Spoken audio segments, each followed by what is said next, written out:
Fox Toledo Hardcore Football is brought to you by Central Catholic High School. Now, here's all of tonight's action. Ladies and gentlemen, it's my pleasure once again to introduce to you the 2011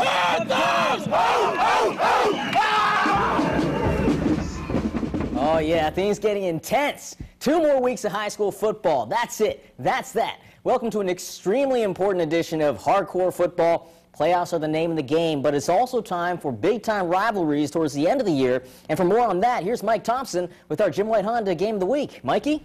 Well, Howie, Central has won, not 2, not 3, not 4, not 5, not 6, but 7 straight games over St. Francis. Now, a win tonight for the Irish would make it 8 consecutive.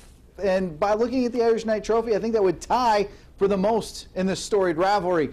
Tonight's battle took place over at Gallagher Stadium, and look at, there she is, the beautiful Irish Knight Trophy in all her glory. First quarter, no score, 3rd and long for Central. Deshaun Kaiser going long, hooks up with Logan Lorenzen, 37-yard pickup to the Knights' 28. Same drive, now a 4th and 6. Kaiser drops back to pass, design, run play, keeps it, and scores. 7-0 Central on the street of Cherry. Later in the first quarter, Knights inside the Irish 5, touchdown for Jared Jefferson. Tie game, Jefferson, yeah, he's fired up. It's a 7-7 ball game. Still in the second now, tied at 7. Paul Moses splitting the defense, going in from about 12 yards out. PAT was blocked, 13-7 at that point. Now after a field goal by the Knights made it 13-10. This is 3rd and 29. Check out Amir Edwards. Picks up 33 yards on the play. Gets Central the first down, and they're in business. End of the first half, Kaiser rolls right, throws across his body, hooks up with Lorenzen for a touchdown. It was 20-10 at half, and that's how the game ended. 20-10 your final. Central, 8 straight wins over St. Francis.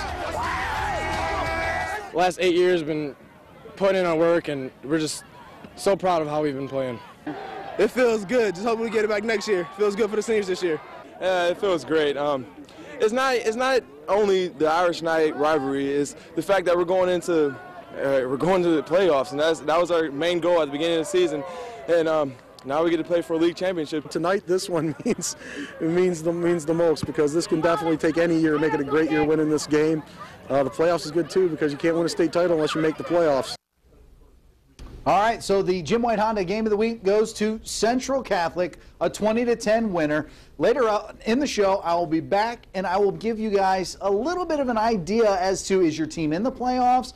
Are they not in the playoffs? Are they looking at a bubble? Where might they stand? Who lost? Who won? We'll talk about all that in probably about 15 minutes. Wouldn't you say, Howie? That's right. Well, I tell you what, we're going to talk about next week, because next week is probably our most stacked poll ever. Rivalries, playoff games, and holy cow, Eastwood, Genoa. Enough said. Get your vote on at foxtoledo.com. We announce the winner of this slugfest, as far as the voting, on Tuesday night. All right, now Findlay's living on the edge. They're sitting at the 8th and final playoff spot in their Division I region. St. John's is 17th in the same region, but everybody around the area knows St. John's is better than 17th. Shoot, people around here know this game's a toss-up. Could go either way, right? Well, apparently I'm pretty wrong. Second quarter, Findlay's Paul Casiano hits Vance Settlemeyer on the screen. And Settlemeyer takes it 18 yards for the score, 6-0 Trojans. Then, before the half, Casiano to Joe Davidson this time through the air. Nice leaping grab. Another 6 points, 12-0 Trojans. Now 19-0 Findlay. St. John's finally gets on the board. Brogan Roback to Jordan King, conquering the end zone. 38 yards, it's 19-7. They're within 12, but then Findlay comes right back. More Casiano and more Settlemeyer. This time, 78 yards right in your grill. Findlay wins it going away, 33-14. Well, don't go away. Lots of playoff talk coming up, including Napoleon. What? Exactly. We'll explain next on Hardcore Football.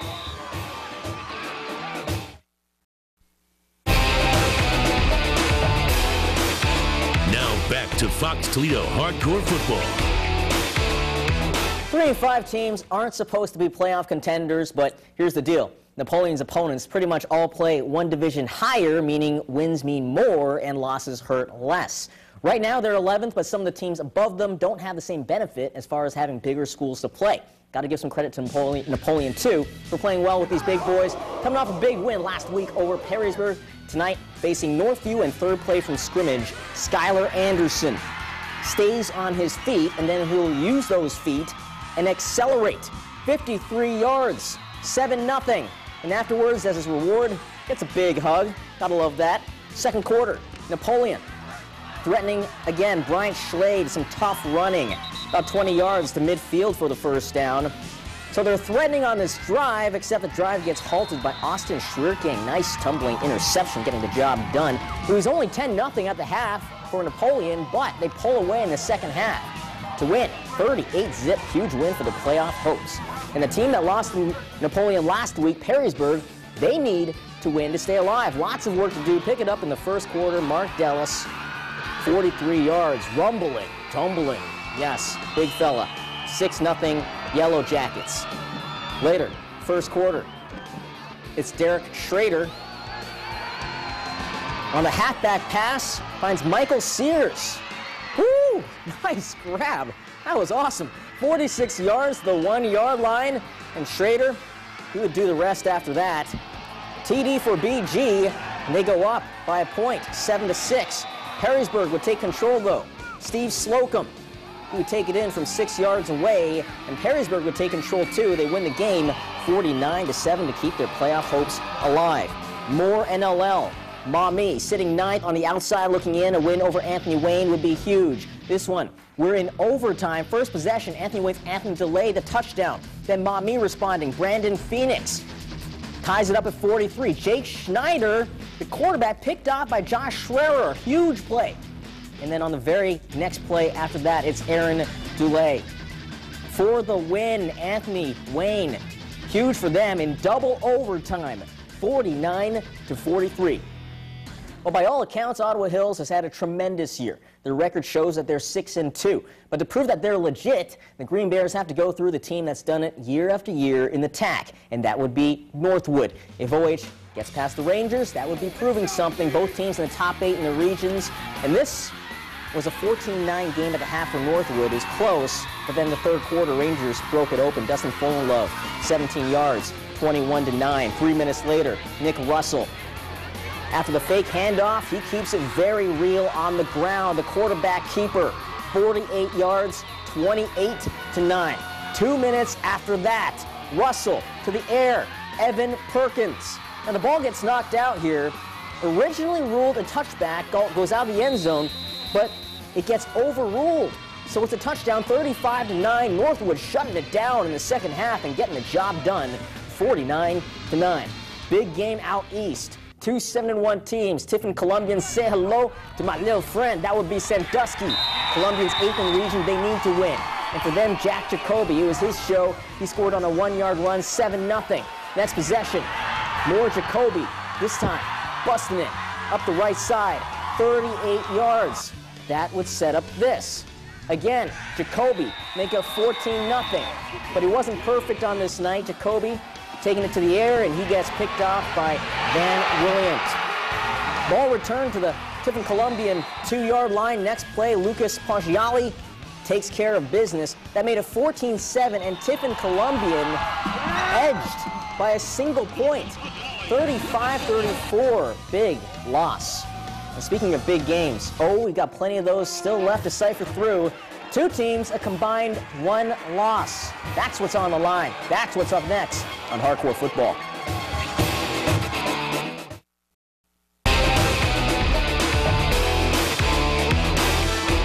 Fremont, Ross, and Clay, Little Giants playing big-time ball, needing to because they're 7th right now, but the Eagles of Clay coming out of the lockers with a 7-point lead, and they recover the fumble. After 4 downs, Clay has the ball back. Jordan lets it fly.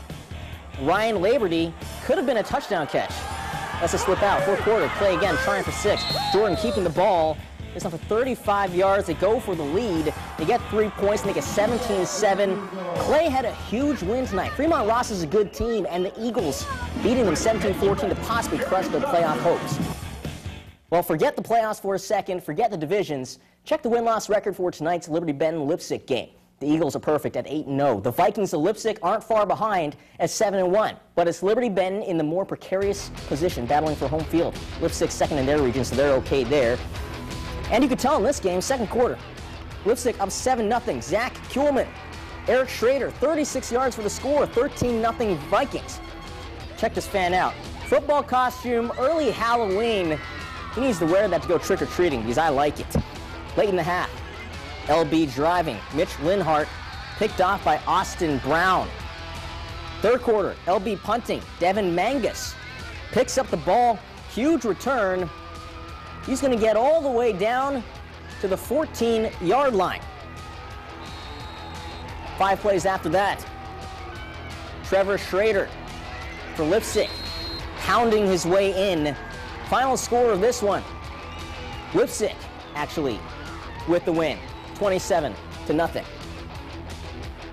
Macomb, they're trying to make a home field push, 5th in Division 6, and also fighting for a good cause, fighting against breast cancer. Macomb up 7-0 in the first. Jerry Brown, he had himself a ball game. The Clay Dysert, this would go for 48 yards. Yes, that's a lot. That sets up Mr. Brown, 16-yard TD run. Listen to these stats right here. 8 carries, 138 yards, and 4 touchdowns. No surprise, more Brown on these highlights here. He scores again, 5-yard run. Final score of this, Macomb wins it going away, 48-7. Well, already this year, we've talked about the Stanley Twins on the St. Francis offensive line, but they're not the only ones getting recruited, and we stay on the offensive line. Andrew Villalobos definitely has the size, but it's what he's done with it that's made him the focus of tonight's Hardcore Recruiting Minute. There's the saying that size matters. It certainly did for Andrew Villalobos, as in he needed less of it. I was 332. That's finally when I opened my eyes like, oh, maybe I should finally get working. So that's what he did. Now 50 pounds lighter, he's getting attention from schools like Toledo and Kent State. Just running like 2 miles in the morning and at night, and then just eating less and all that.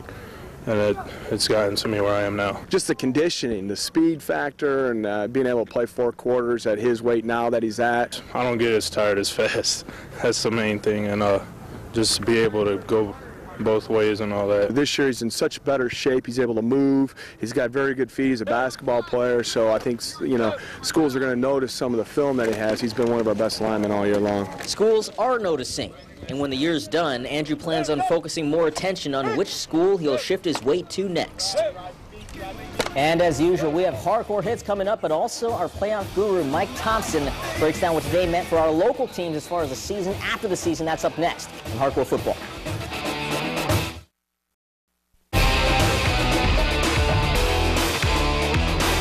Well, you know how we had 2 teams combining for 1 loss earlier? Same deal here, except both these teams are tops in the region. Logan Curie, 28-yard run to the 2-yard line, gets up in a hurry.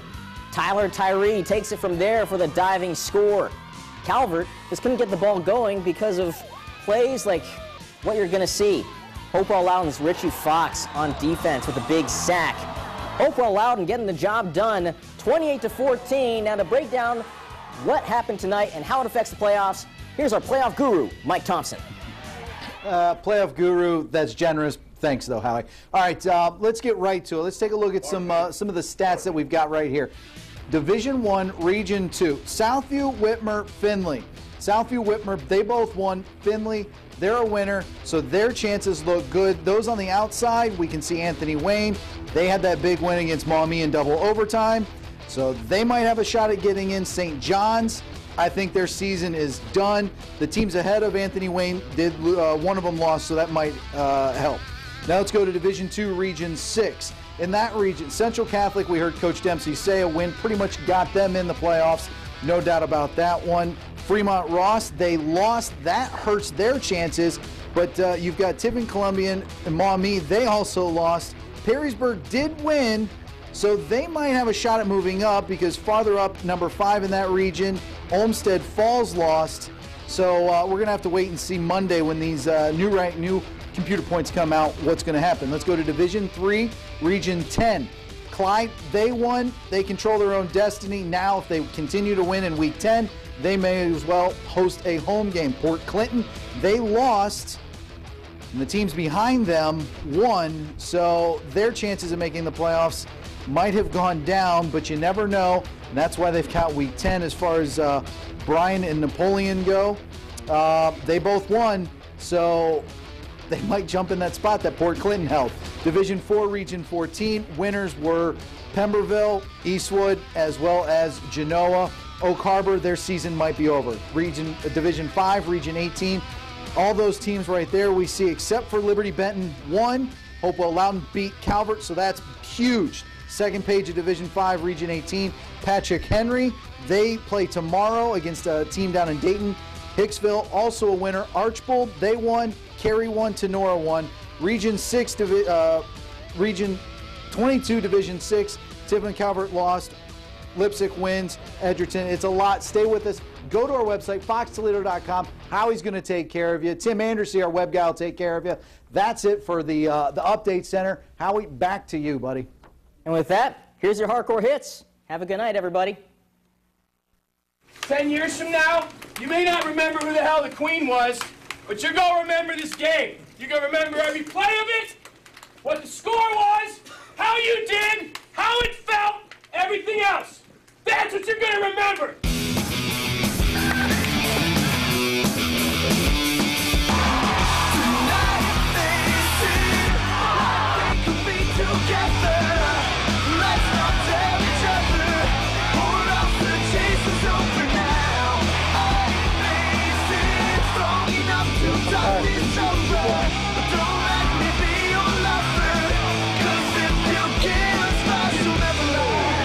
He's scared to run that ball. You know, I had a really good time tonight, but it's getting late. As much as I'd like you to stay, I think we should take a rain check. It's not you, it's me.